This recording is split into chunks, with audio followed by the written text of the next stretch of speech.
지금 헌재에서 윤석열 대통령 탄핵 심판 8차 변론기일이 진행되고 있습니다. 오전에 조태용 국정원장이 증인으로 나온 데 이어서 지금은 김봉식 전 서울경찰청장에 대한 증인신문이 진행되고 있습니다.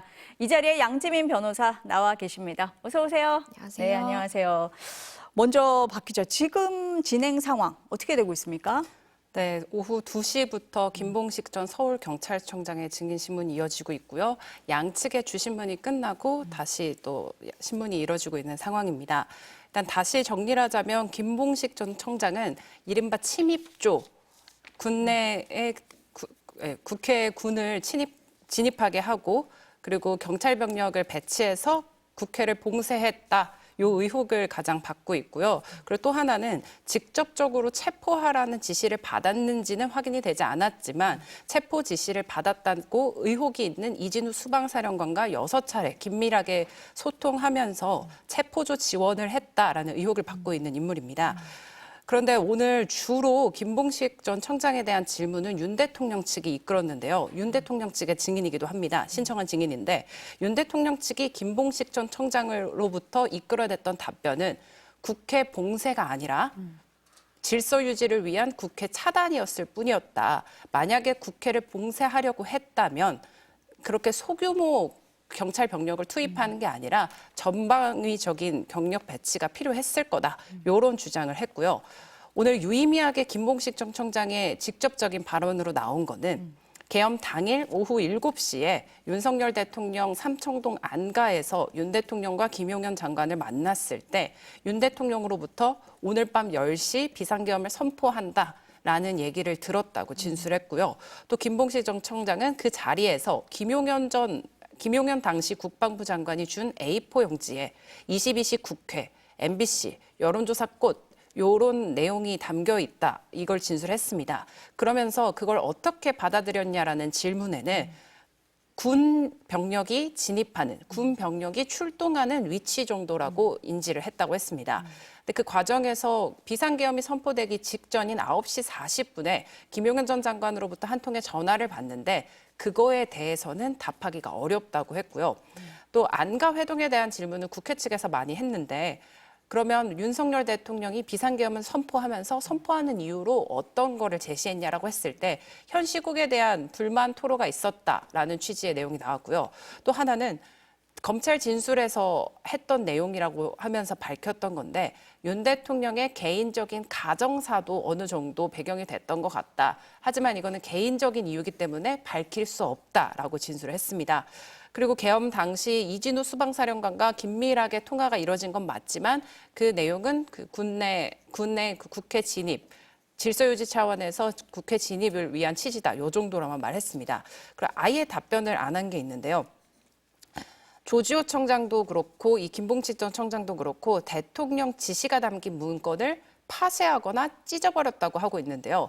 국회 측에서는 대통령의 지시가 담긴 문건을 어떻게 파쇄하거나 찢냐 이게 말이 되냐라고 계속 재차 물었는데 이거에 대해서는 아예 답변하지 않았습니다. 윤 대통령 측도 같은 취지로 얘기를 했는데 약간 뉘앙스가 다르게 심각하게 안 받아들였기 때문에 별거 아니라고 생각하고 찢은 거 아니냐, 파쇄한 거 아니냐라고 했을 때 이거에 대해서도 답하지 않았습니다. 그러면서 본인의 소회도 하나 밝혔는데요. 내란죄 공범으로 지금 재판을 받고 있는 상황인데 이거에 대한 감정은 어떤 거냐라고 물었을 때 일련의 조치들이 그렇게 행해졌을 때 초유의 급박한 상황에서 좀 더 체계적으로 대처하지 못했다는 점은 아쉽고 서울청장으로서 지휘 책임을 통감한다. 이렇게 말했습니다. 오늘 굉장히 중요한 부분, 국회 봉쇄를 했느냐 이 부분인데 윤석열 대통령 측에서는 줄곧 얘기를 하는 게 봉쇄를 하려고 했던 게 아니다. 질서 유지 차원에서 국회를 차단한 거다. 이렇게 주장을 하고 있습니다. 이 부분이 왜 중요할까요? 그러니까 기억을 되짚어 보시면 윤석열 대통령이라든지 이제 김용현 전 장관이 증인신문을 진행할 때 나왔던 이야기가 국회를 봉쇄하기 위해서는 뭐 최소 3천 명이 필요하고 그런데 우리는 그에 미치지 못하는 군 병력을 보냈기 때문에 이것은 뭐 완전히 봉쇄나 통제보다는 뭐 질서 유지로 보는 것이 맞다라는 논리를 내세웠습니다. 그러한 취지에서 김봉식 청장에게도 전 청장에게도 당시에 이제 국회를 봉쇄하기 위해서는 어느 정도의 인력이 필요하냐 뭐 이런 질문도 던졌던 것으로 보이고요. 계속해서 윤석열 대통령 입장에서는 주장을 해야 되는 부분이 나는 봉쇄에 고의가 없었다. 그리고 얼마 지나지 않아서 해제될 비상계엄이었던 그런 마음으로 가벼운 마음으로 나는 비상계엄을 선포한 것이다. 이런 것들을 중점적으로 주장을 하고 있는 상황입니다. 군 병력이라든지 아니면 뭐 경찰력이라든지 투입됐다라는 것은 모두가 이 생중계를 통해서 봤기 때문에 그 자체를 부인하기는 쉽지 않습니다. 그렇다면 이것에 대해서 부인하고자 한다면 질서 유지 아니면 그에 못 미치는 병력, 우리는 최소한도의 질서 유지를 위한 인원만을 보냈다. 이렇게 주장을 하는 방법밖에 없기 때문에 계속해서 그러한 취지의 주장을 이어가고 있는 것으로 보입니다. 저희가 뭐 앞서서도 얘기를 하고 계속 얘기를 하고 있지만 그날의 상황을 모두가 봤기 때문에 변호사님이 말씀하신 것처럼 계엄군이 국회에 투입된 걸 모두가 봤기 때문에 그거를 부인할 수는 없다. 그런데 그럼 군을 투입한 이유가 뭐냐라고 했을 때 봉쇄가 아니다. 질서 유지를 위한 거다라고 주장할 수밖에 없다. 그런데 그 이유가 지금 국회의원 출입을 막으려고 한 거다라고 되면 중요한 탄핵 사유가 되는 거잖아요, 지금. 그렇습니다. 그러니까 윤석열 대통령 탄핵에서의 가장 중요한 쟁점은 뭐 여러 가지 뭐 선관위, 군투입 뭐 있겠지만 가장 핵심은 국회를 봉쇄하려고 했는가. 왜냐하면 봉쇄는 의결권 제한과도 연결이 됩니다. 그리고 체포조에 대한 지시가 있었느냐. 이 두 가지입니다. 두 가지에 대해서만 인정이 되더라도 위헌 위법적인 행위를 했다라는 것이 이제 논리적 귀결이고요. 그렇다면 만약에 국회 봉쇄와 국회의원이라든지 아니면 현직 판사까지 이렇게 명단에 넣어서 체포를 시도하려고 했다라는 것만으로도 이것은 내란죄 예비 음모에 해당할 뿐만 아니라 탄핵이 될 정도, 그러니까 파면에 이를 정도의 중대한 위헌 위법이다라는 것으로 해석이 될 수가 있습니다. 그렇기 때문에 국회 소추인단이나 아니면 뭐 헌법재판관들 역시도 이렇게 질문을 함에 있어서 계속해서 체포조, 관련된 메모 아니면 어떠한 지시, 명령을 하달받았느냐 이것을 시간관계로 나눠 굉장히 집요하게 물어볼 수밖에 없는 것이 만약에 그런 명령이 내려왔다라는 것만 입증이 된다면 그러니까 재판관들의 심증 형성이 어느 정도 된다면 이것은 막바로 탄핵과 파면으로 갈 수 있기 때문입니다. 그렇기 때문에 반대 측에 있는 윤석열 대통령의 입장에서는 나는 그런 지시한 적 없다. 아니면 뭐 잘못 들었을 것이다. 그리고 나는 얼마 가지 못할 비상계엄을 선포했기 때문에 비록 뭐 위법적인 사항이 있다고 하더라도 형식적일 뿐이고 그리고 당시에 계엄이 선포되면 시민들이 굉장히 혼란할 수가 있기 때문에 그런 질서 유지 차원에서 이제 국회라든지 아니면 선관위에 이렇게 군병력을 투입하게 된 것이고 이런 논리 싸움으로 갈 수밖에 없는 그런 현실로 보입니다. 오늘 그 김봉식 전 서울경찰청장이 했던 얘기 중에 앞서서 박솔릭 기자가 얘기를 했지만 계엄 당일에 오후 7시에 안가에서 회동이 있었고 윤석열 대통령과 김용현 전 장관이 있었다. 이 자리에서 윤 대통령이 오늘 밤 10시에 비상계엄을 선포할 거다라는 얘기를 했다는 점 하나가 있고 김용현 전 장관이 준 A4 용지에 22시 국회라고 써 있었다라는 거잖아요. 이 부분 주목을 해야 되지 않겠습니까? 그렇습니다. 지금 굉장히 중요한 이제 발언으로 보일 수가 있는데요.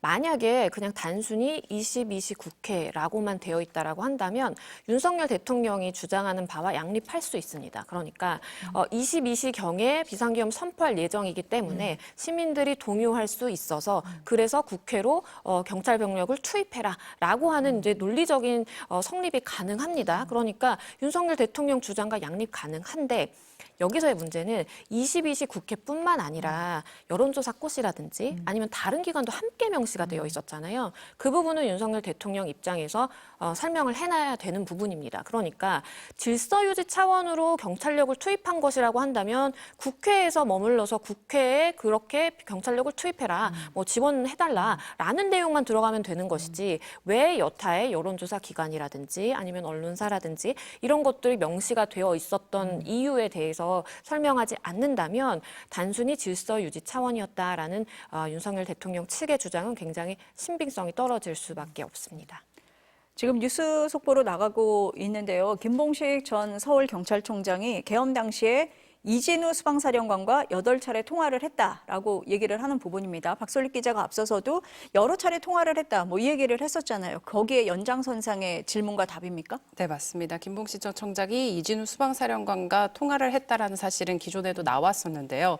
그거에 대해서 이진우 사령관도 그렇고 김봉식 전 청장도 그렇고 이거는 군 병력이 국회 진입을 요청하는 거였지 뭐 체포나 이런 거에 대해서는 이야기를 하지 않았습니다. 또 오늘 마찬가지로 계엄 당시 이진우 사령관과 통화를 한 건 맞지만 뭐 체포라던가 이런 내용이 있었는지는 공소 사실과도 연관되기 때문에 답변이 어렵다라고 했습니다.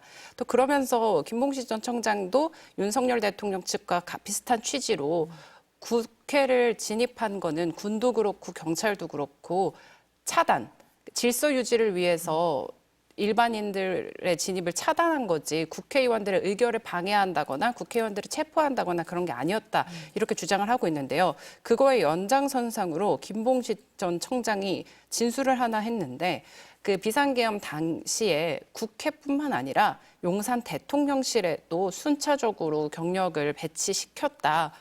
질서 유지 차원이었다. 뭐 이런 주장을 하나 더 했습니다. 국회하고 용산 대통령실을 같은 선상에 놓고 보기는 좀 어려울 것 같고 이해가 안 되는 부분은 있는데 변호사님 어떻습니까? 그러니까 일단은 뭐 국회는 질서 유지 차원이었다라고 이야기를 하기 위함으로 보이고 뭐 대통령실의 경우에는 사실 대통령이 비상계엄을 선포한 직후이고 뭐 시민들의 굉장히 동요가 예상되는 그러한 측면이 있다 보니까 대통령실까지도 그러한 장소의 이제 일환으로 들어가게 된 것으로 보이는데요. 그런데 이러한 증언의 신빙성은 재판관들이 반드시 따져볼 것이라고 보입니다. 지금 헌재에 출석해서 증언을 하는 다수의 인원들이 본인이 수사 중이거나 아니면 형사 재판을 앞두고 있는 그런 상황입니다. 그렇기 때문에 본인이 헌재에 출석을 해서 내가 이러한 국회 봉쇄라든지 아니면 체포조라든지 뭐 지시를 받았고 그것에 따라서 내가 어떠한 인원을 투입시켰다라고 인정을 하는 순간 이것은 본인에게 굉장히 불리한 증언이 될 수밖에 없거든요. 그렇기 때문에 일단은 김봉식 전 청장도 굉장히 이제 본인이 대답하기 어려운 것은 대답할 수 없다라고 증언거부권을 소극적으로 행사하는 식으로 대답도 하고 그리고 본인이 국회 통제를 하는 그러한 시간적인 흐름에 있어서 처음에는 질서유지 차원에서 차단을 했다가 그리고 다시 문제가 있을 것 같아서 해제를 했다가 11시 7분경에 선별적으로 통제했다라고 했고요. 그다음에 이러한 완전히 통제하게 된 것이 37분경인데 이것이 2차 통제라고 했습니다. 그것은 조지호 청장의 지시에 따라서 그리고 포고령에 따라 이루어진 것이다라고 이야기를 했어요. 그러니까 김봉식 전 청장의 입장에서는 본인이 어떠한 지시를 하달받아서 적극적으로 이 내란에 동조를 해서 내가 사전에 인지했고 그 타임라인에 따라서 가게 되면 본인의 형사적인 대책을 질 수가 있다 보니까 단순히 포고령을 따라서 이루어진 것이다. 그 정도 소극적인 내가 대처만 한 것이다 라고 이야기를 하고 있는 상황으로 보이고요. 그렇기 때문에 재판관들도 이러한 진술의 신빙성이 어느 정도 될지는 반드시 판단하는 그 절차를 거칠 것으로 보입니다. 진술의 신빙성을 말씀을 하시니까 지금 이제 검찰에서 했던 얘기하고 헌재에 나와서 하는 얘기하고 뭐 일부 달라진 부분이 있는 그런 피의자도 있고 또 때로는 답변을 회피하기도 하고 오늘도 뭐 그런 경우가 있습니다. 그래서 윤석열 대통령 측에서는 그 피의자 신분조서는 증거 채택하면 안 된다 이렇게 주장을 계속하고 있잖아요. 그렇죠. 네. 그러니까 말씀해 주신 것처럼 2020년에 형사소송법이 개정이 되면서 경찰 단계라든지 검찰 단계에서 내가 조사를 받으면서 작성한 그러한 피의자 신문조서에 대해서 내가 재판 절차에서 동의하지 않게 되면 그것은 재판부에서 아예 받아볼 수 없을 정도로 그러니까 증거로서의 사실 가치가 있다라고 보기가 어렵습니다. 그렇게 이제 어쨌든 방어권 행사를 보장한다는 차원에서 이렇게 형사소송법이 개정이 된 것인데요. 형사사건의 경우에는 형사소송법에 따라서 진행이 되기 때문에 당연히 이제 지금 형사재판도 그에 맞춰서 진행이 되고 있는 것이 맞습니다. 하지만 헌법재판소의 그러한 탄핵 심리라든지 여러 가지 심리의 경우에는 헌재법에 따라서 이루어지는 것이고 헌재의 그런 절차에 관한 규정을 보면 일단은 헌재법을 따르되 형사소송법과 민사소송법을 준용하도록 되어 있거든요. 그렇기 때문에 있는데 어느 정도의 수준으로 준용을 해서 어떤 조항을 어떻게 적용할지는 전적으로 헌재 재판관들의 재량과 그리고 과거의 선례에 따라서 진행이 된다라고 보는 것이 맞습니다. 그렇기 때문에 이제 헌재 재판관들도 이 부분에 대해서 윤석열 대통령 측이 워낙 강하게 이제 절차적인 문제 제기를 하다 보니까 과거에 관행적으로 2020년에 형사소송법이 개정됐다라고 할지라도 우리는 이러한 헌재의 그 소송 절차상의 이 기준을 가지고 임해왔고 이것은 뭐 윤석열 대통령 탄핵 심판이든 뭐 이진수 방통위원장의 탄핵이든 뭐 그 여타 어떤 사건이든 다 마찬가지로 적용된다라는 이제 입장을 내놓았습니다. 그래서 물론 윤석열 대통령 측에서 이야기하는 부분이 타당한 부분이 일면 있습니다. 그러니까 충분히 변호인으로서 문제 제기를 할 수 있는 부분으로 생각은 되지만 지금 현행 법상으로는 헌재 재판관들이 이렇게 평의를 거쳐서 정했다라고 한다면 그것을 따를 수밖에 없는 한계가 있습니다. 지금 증인 신문은 누구에 대해서 진행이 되고 있습니까? 지금 계속해서 김봉식 전 청장에 네. 대한 신문이 이어지고 있는데요. 앞서 계속 언급된 것처럼 김봉식 전 청장은 윤석열 대통령 측과 마찬가지로 국회 차단, 진입 차단은 질서 유지를 위한 거였다. 이렇게 계속해서 답변을 하고 있는데요. 그런데 국회 측 소추인 대리인단에서는 이 부분을 조금 더 집요하게 질문하고 있습니다. 여기서 그 김봉식 전 청장이 대답이 막혔던 부분이 있는데 국회 측 대리인단에서 22시 47분 그때 전면 봉쇄가 이뤄지고 있는 와중에 이때 기동대 배치가 안 되지 않았었냐. 그리고 나서 기동대 배치가 된 뒤에 전면 통제를 한 게 아니냐라고 질문을 했습니다.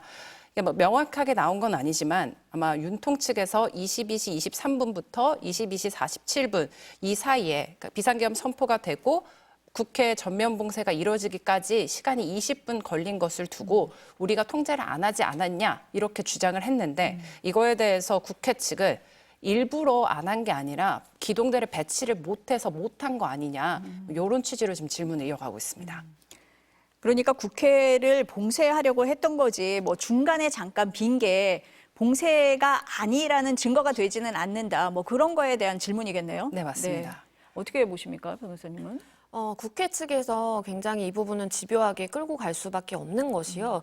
지금 이 국회를 봉쇄했다라는 부분을 김봉식 전 청장을 통해서 이끌어내야만 이 증인으로서의 그러니까 가치를 국회 측에서는 부여할 수 있는 것입니다. 그렇기 때문에 계속해서 그 당시에 시간별로 나누어서 본인이 언제 비상계엄에 대해서 인지를 했고 인지를 한 이후에 김봉식 전 청장에게 부여됐던 그 임무는 무엇이며 아마도 국회 측에서는 이제 국회 봉쇄라고 이제 생각을 하고 있는 상황이고요.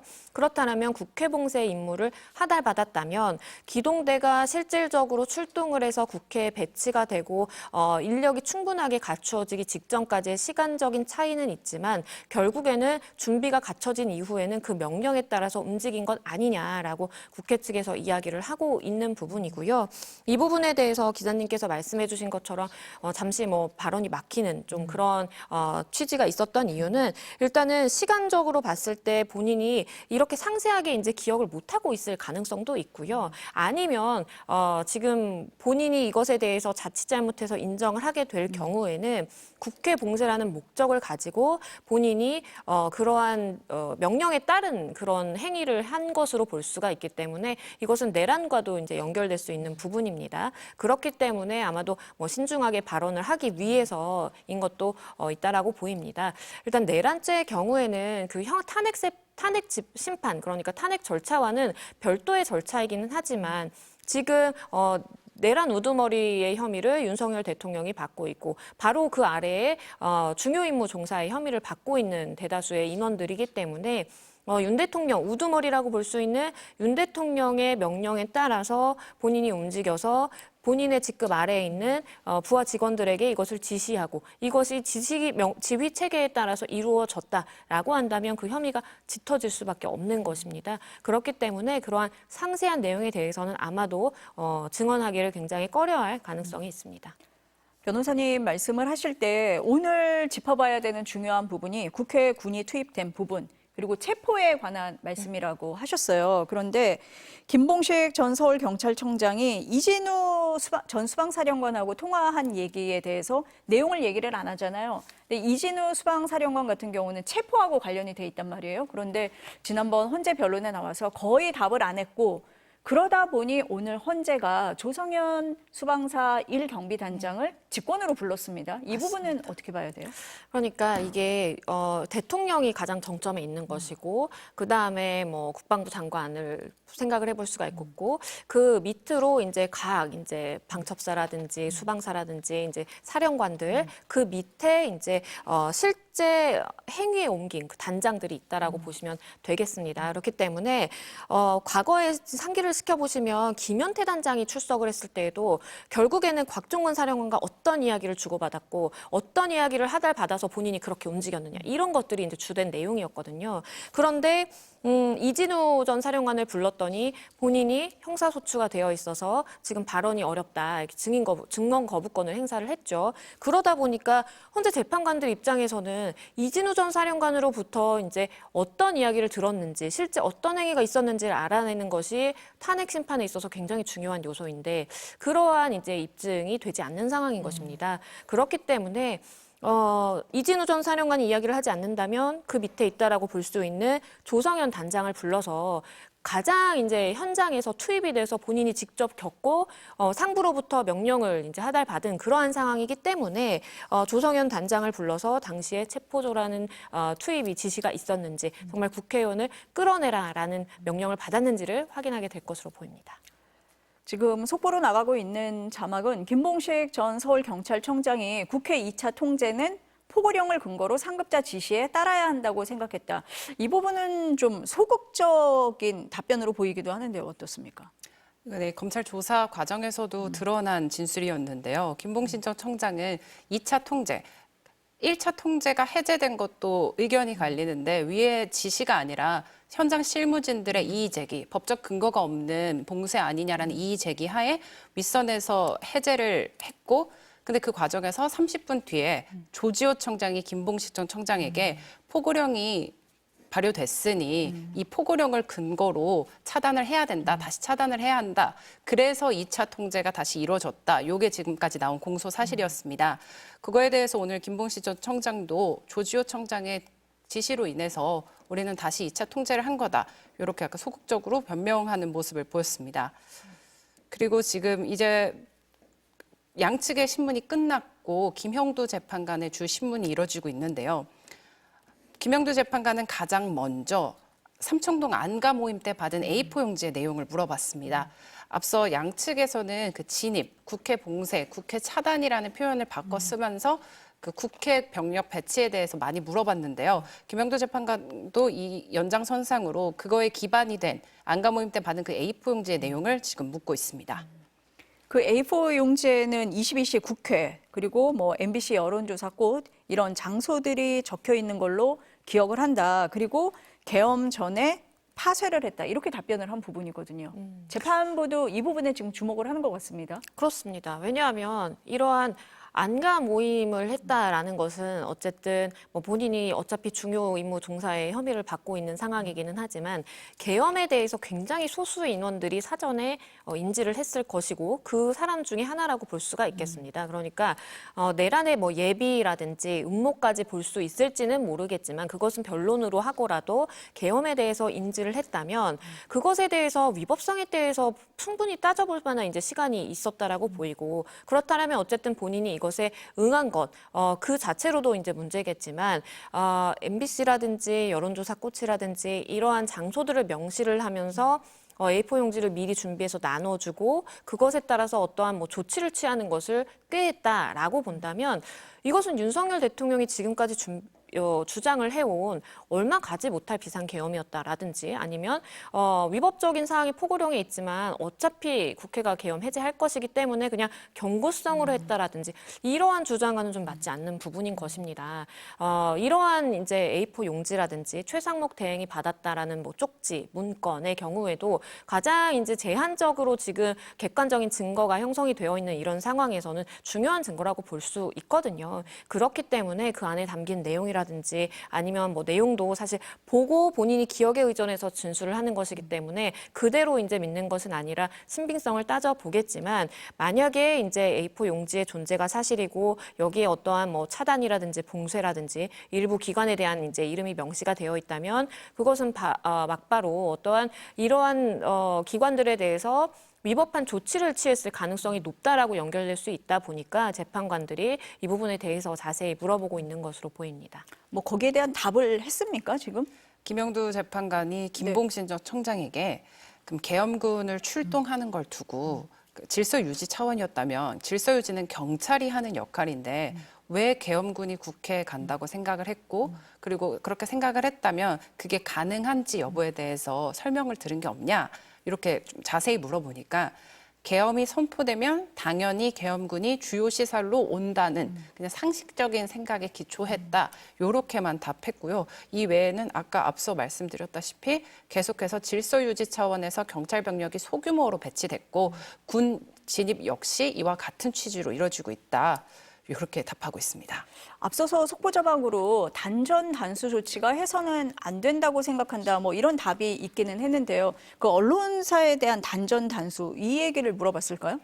네, 단전 단수 질문이 나왔는데요. 그러니까 소방청장에게 혹시 단전 단수 협조하라, 뭐 이런 소방청장과 협조하라 이런 내용을 들은 적이 있냐? 그러니까 전혀 기억에 없다 했고 이상민 장관을 둘러싼 단전 단수 요청 지시 이런 의혹도 뉴스를 보고 알았을 뿐이고 본인은 그런 기억도 언급도 없고 설령 단전 단수 조치가 실제 지시가 있었다면 자기는 그거는 안 된다고 생각한다 이런 개인적인 의견을 밝혔습니다.